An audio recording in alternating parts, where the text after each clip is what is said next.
ইযা মাতাল ইনসানু ইনকাতা আনহু আমালুহু, তার সমস্ত আমলের দরজাগুলো বন্ধ হয়ে যাবে তার ইন্তেকালের পরে।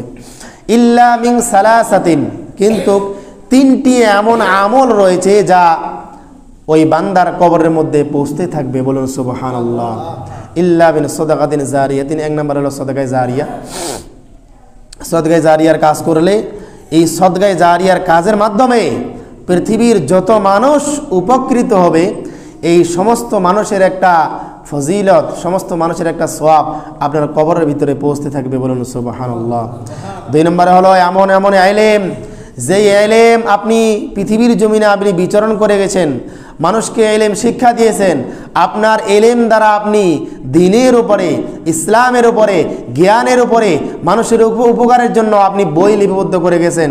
আপনার ইলম থাকে, আপনার জ্ঞান থেকে যত মানুষ এই জ্ঞান আহরণ করেছেন, তারা যত ওই জ্ঞানটা বিস্তার করে বেড়াবে, তাদের মধ্য থেকে একটি সওয়াব আপনি কবরের ভিতরে পৌঁছতে থাকবে। বলুন সুবহানাল্লাহ।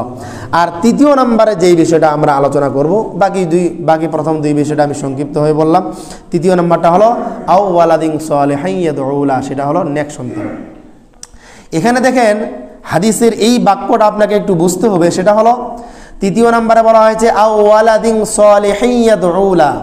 এখানে বিশ্বনবী মুহাম্মদ রাসূলুল্লাহ সাল্লাল্লাহু আলাইহি ওয়াসাল্লাম কিন্তু বলেন নাই আও ওয়ালাদিন, শুধুমাত্র তোমার সন্তান তোমার জন্য এই উপকারে আসবে, কবরের ভিতরে পৌঁছতে থাকবে, এই কথা কিন্তু বলা হয়নি।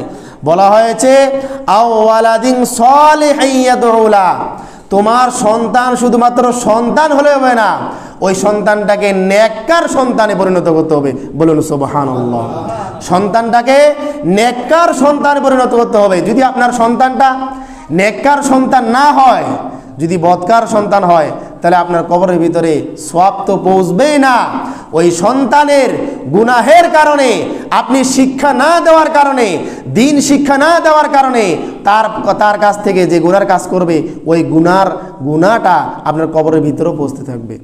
তাহলে এখানে হাদিসের বাক্যটা আমাদের বুঝতে হবে যে বিশ্বনবী মুহাম্মদ রাসূলুল্লাহ সাল্লাল্লাহু আলাইহি ওয়াসাল্লাম বলেছেন আও ওয়ালাদিন সালিহিন ইয়াদউ লা, দুনিয়ার ভিতরে যার নেককার সন্তান আছে, নামাজিওয়ালা সন্তান আছে, সত্য কথা বললেওয়ালা সন্তান আছে, এরকম সন্তান যার থাকবে, সত্যবাদী তার সন্তান যারা থাকবে, কোরআন পড়নেওয়ালা সন্তান থাকবে, কোরআন বুঝনেওয়ালা সন্তান থাকবে, মানুষকে সদুপদেশ দিবে, এরকম সন্তান থাকবে, তাহলে এই সন্তানটা দুনিয়ার জমিনে যতদিন ভালো কাজ করবে, পিতামাতার জন্য দোয়া করবে, ততদিন এই সন্তানের কাছ থেকে তার কবরের ভিতরে সওয়াব পৌঁছতে থাকবে। বলুন সুবহানাল্লাহ। সম্মানিত হাজরিন, একজন নেককার সন্তান আমাদের জন্য দুনিয়াতে যেমন উপকারে আসবে, কিয়ামতের ময়দানে ওই নেককার সন্তানটা কিন্তু আমাদের জন্য উপকারে আসবে। মানুষ আসলে এখন মুসল্লি খুবই কম। কথাগুলো যদিও গুরুত্বপূর্ণ, যাদের আমাদের সন্তান ছোট আছে, যাদের সন্তানদেরকে আমরা মাদ্রাসা মক্তবে আমরা পাঠাচ্ছি, আমরা মাদ্রাসা স্কুলে ভর্তি করে দেবো, তাদের জন্য এই কথাগুলো অনেক উপকারী।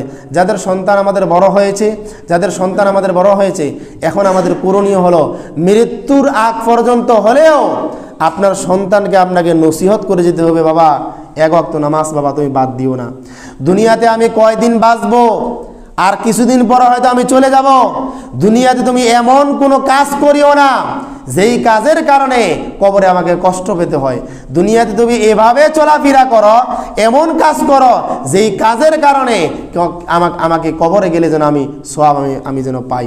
এই নসিহতগুলো আমাদের সন্তান যাদের বড় হয়েছে, এই সন্তান অবশ্যই এই নসিহতগুলো আমাদের মৃত্যুর আগ পর্যন্ত হলেও এই নসিহতগুলো আমাদেরকে করে যেতে হবে।